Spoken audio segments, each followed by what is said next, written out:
Man, you just never know. You know, one minute you're thinking about, okay, what am I gonna have for dinner? You know what? I wonder if she cooked this dish that I really love. I wonder if my little baby boy is gonna be awake. You know, by the time I get home, is he gonna be taking a nap? And then that's it. It's all over. Everything's 100% done. Our thoughts and love go out to everybody, all those 9 people in a helicopter that were probably sitting there just thinking about what's gonna be for dinner, that next game. It was just a regular trip that they've probably done hundreds and hundreds of times. Kobe Bryant and his daughter, it's still so surreal. I don't know. I don't believe it. You know, it's everywhere on the news, so it must be real, right? I'm gonna get an episode together. This is tribute to Kobe Bryant. Gave us hours and hours and gave us a lifetime of memories. You know, forever when you shoot that water ball of trash into that wastebasket and you yell out Kobe, it's gonna have a different feel. And I've been doing that since I can remember. You know, hug your loved ones. Tell them you love them every single day the same way I do. I kiss my beautiful little boy and my beautiful wife every single day right before I leave. Every single day. What's going on? Welcome to another episode of Unqualified News with your host, Mauricio. That's me. Yeah, man, it's kind of started off a little sad. And, I have a couple stories that are probably going to be a little sad as well. One of them relating, the Puerto Rican earthquake. Just happened around late Christmas at the end of 2019. Still a lot of stuff being uncovered. Bunch of scum being uncovered over there. iHeartradio lays off a lot of employees. Now they're using more AI technology. Every time you skip a song, every time you like something, in a way, you're feeding that AI. And I mean, what are we gonna do about it? I don't know. And then there's that article in there about the caravans.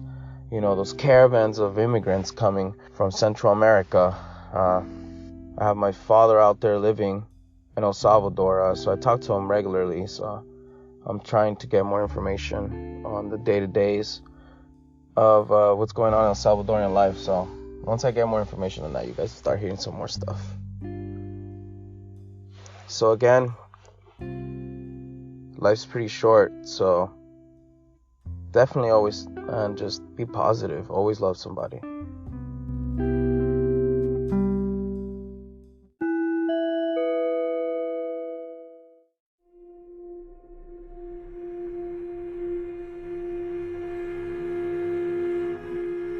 Puerto Rico emergency director fired after residents discover warehouse full of Hurricane Maria supplies. This one is from CNN.com.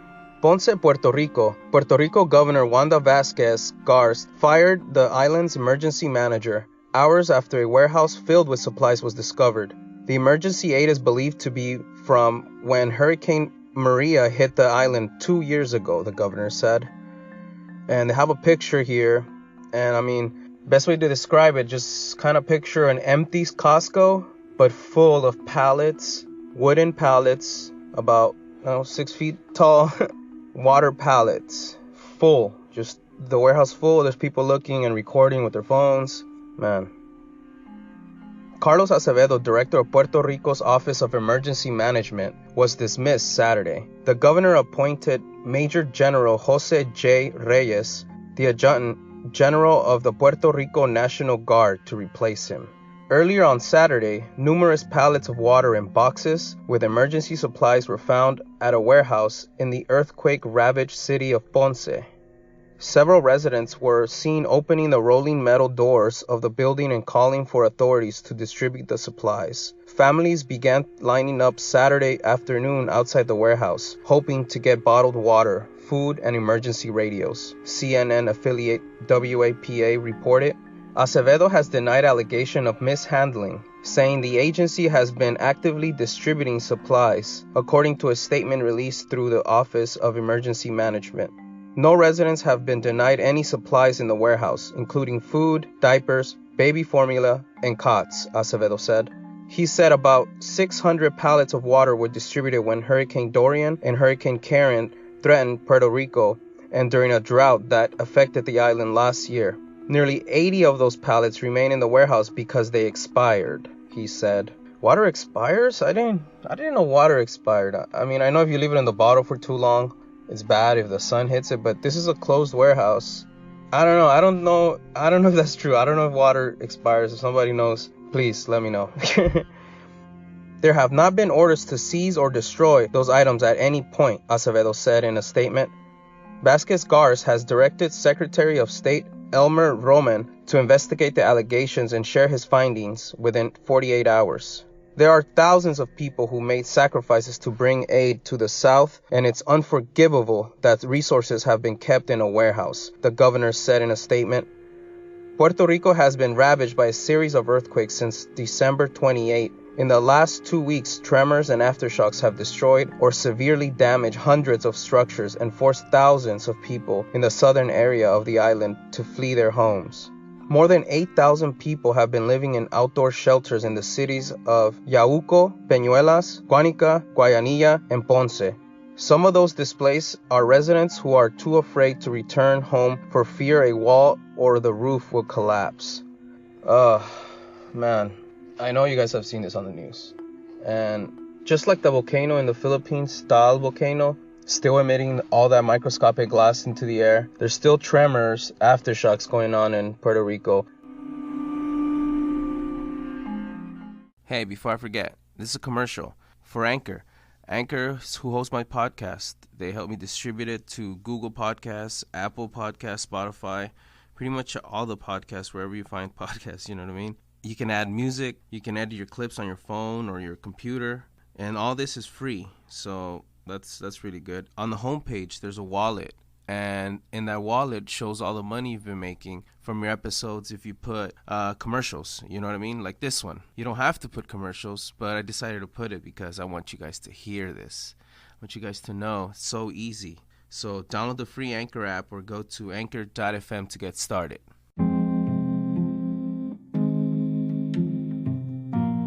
iHeartRadio just replaced hundreds of human workers with technology and artificial intelligence, AI.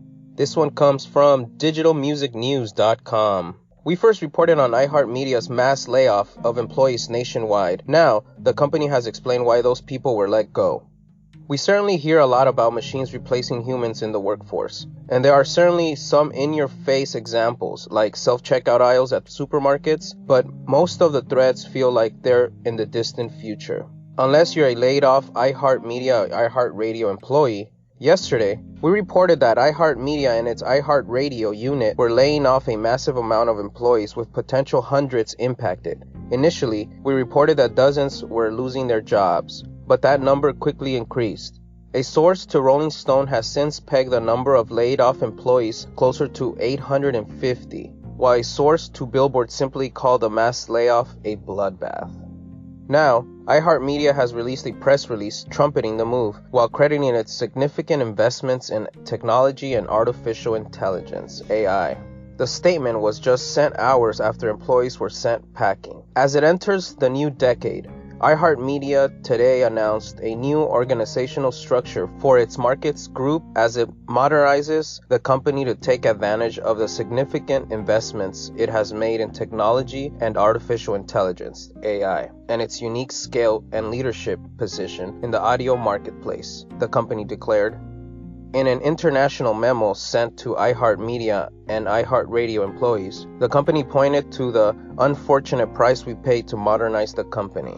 The memo to staffers sent by iHeart's top executives characterized the dislocations as necessary for growth. There will be some employee dislocation, some by geography and some by function, which is unfortunate price we pay to modernize the company, the memo stated. The memo was signed by iHeartMedia CEO and Chairman Bob Pittman and President, COO, and CFO Rich Bresler. Yeah, it's pretty easy to sit behind your big desk, send out an email, and fire 850 people. All those families. In true dystopian fashion, the release also emphasized the ability of its technology improvements to help its employees. But of course, that only matters if you weren't laid off. The company has made significant technology investments to change everything from how it sells advertising to how it utilizes data and builds new businesses like its digital platform, podcast platform, and robust data platform, all of which have given it an undisputed leadership position in the audio world. The releases continues. Additionally, the company's technological advances increase its ability to support its employees and its customers through world-class systems and innovation. In the company's statement, Pittman reiterated that companies' embrace of technology as well as the benefit to employees. We are now using our considerable investments in technology to modernize our operations and infrastructure, further setting us apart from traditional media companies, improving our services to our consumers and advertising partners, and enhancing the work environment for our employees. That's the article there. Man, that's a tough read. So these guys, COO, CFO, vice president, sitting behind their desks saying, hey, we're letting you guys go so that the company stays afloat. It just sounds so horrible, man. I just feel like they could have took a better route. Then again, I mean, we've known this is coming for a long time, right? I remember my first job, 2004, was working at a grocery store, and we did not have self-checkouts. You know what I'm saying? And now with I remember when self-checkouts came in, we were like, what? Oh, you taking our gerbs? And now half of us don't even use the self-checkout. You know what I'm saying? So stop it. I mean, it's horrible. 850 families are going to be affected. In Colorado, Denver, that's where iHeartMedia is at. So it sucks. I hope that the company gave them a severance package for doing what they did. They're talking about now they have AI. And what I think that means is, hey, we've already been collecting your data for so long. So we already know what people like, what people don't like, how long people will listen for, when do people pause, when do people skip. They've gotten all that information. They've already had people crunch the numbers, put them into a system. And now that AI, artificial intelligence system, is up and running on its own. So it doesn't need those 850 people behind it backing it, right? Which kind of sucks. I don't know where I heard it, but Elon Musk had mentioned something like humans are the bootloader for AI. I have no idea what that means. But I kind of do know what it means. It pretty much means we're here to pretty much build AI so that AI can take over.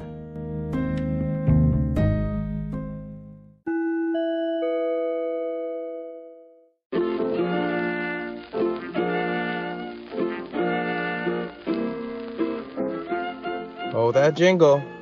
I was thinking of changing that jingle. Or maybe it's just the way the week is going. I'm not sure. But it's time for Trump's tweets. Alright, I had to scroll down quite some to actually see a tweet from him. He's been retweeting a lot, and it's a lot of videos, so let's not even get into that. It's obviously about the impeachment. We'll get into that. And here it goes. This is what he tweeted. At Real Donald Trump. This was about a day ago. Kobe Bryant, despite being one of the truly great basketball players of all time, was just getting started in life. He loved his family so much and had such strong passion for the future. The loss of his beautiful daughter, Gianna, makes this moment even more devastating. Melania and I send our warmest condolences to Vanessa and the wonderful Bryant family. May God be with you all. He took the time to do that. That's very thoughtful.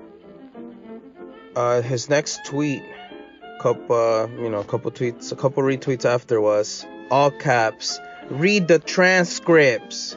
And with that, I was actually working on an episode, and I am working on an episode. It's just gonna be the transcripts he keeps yelling about. Just the transcripts. What he said and what President Zelensky said. So I will do that for you guys. Just gonna be the transcripts, and I'll title it Read the Transcripts or something. I don't know.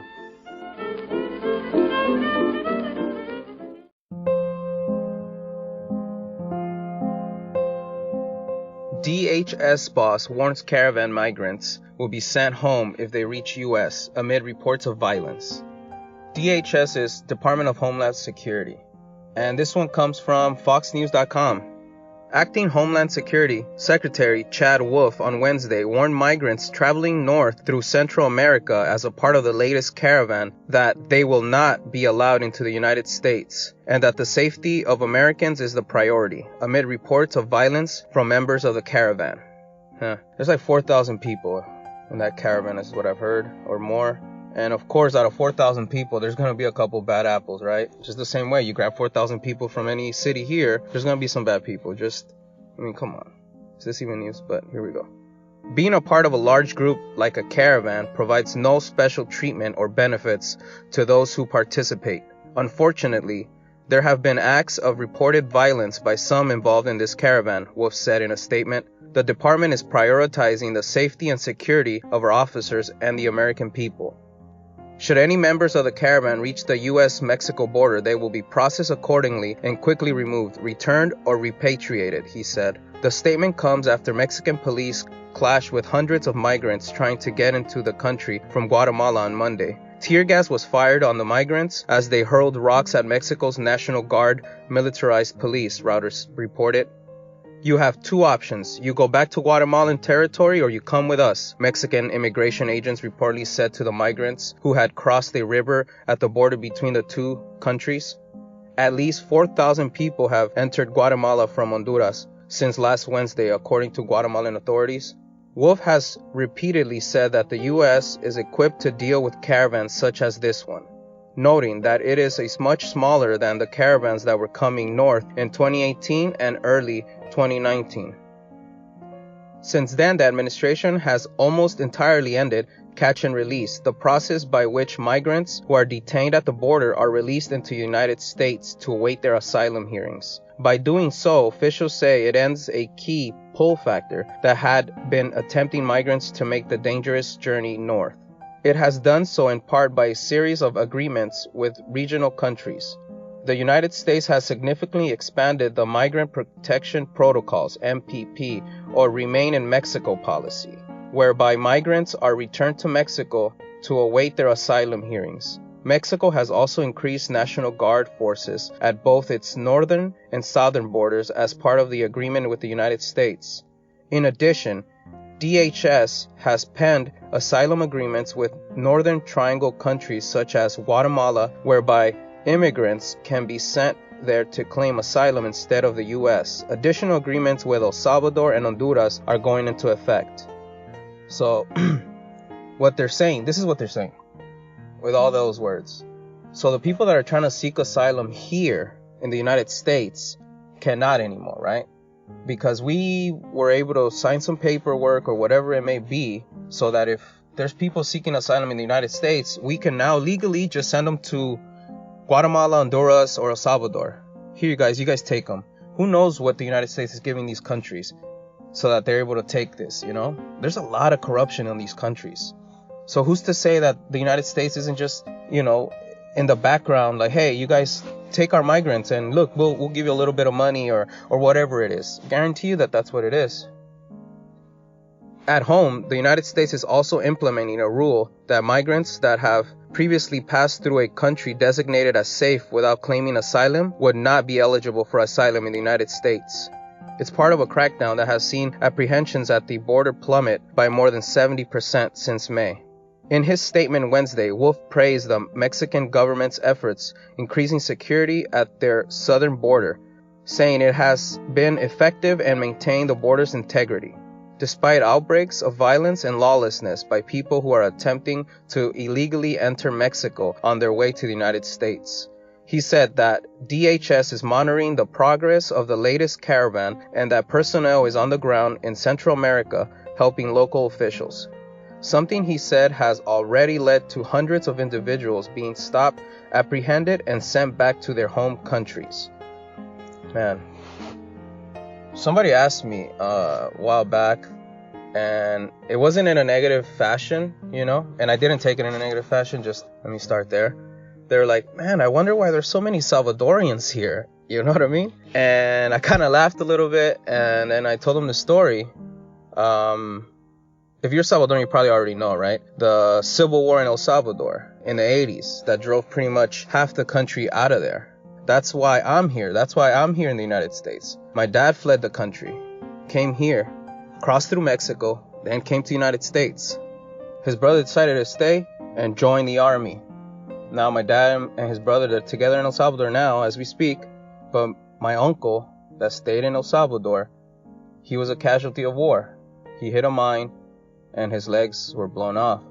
That gets me thinking of, if my dad wouldn't have escaped El Salvador, I would not be alive, and possibly my dad would not be alive either. So it's hard to just see this type of news and it just goes.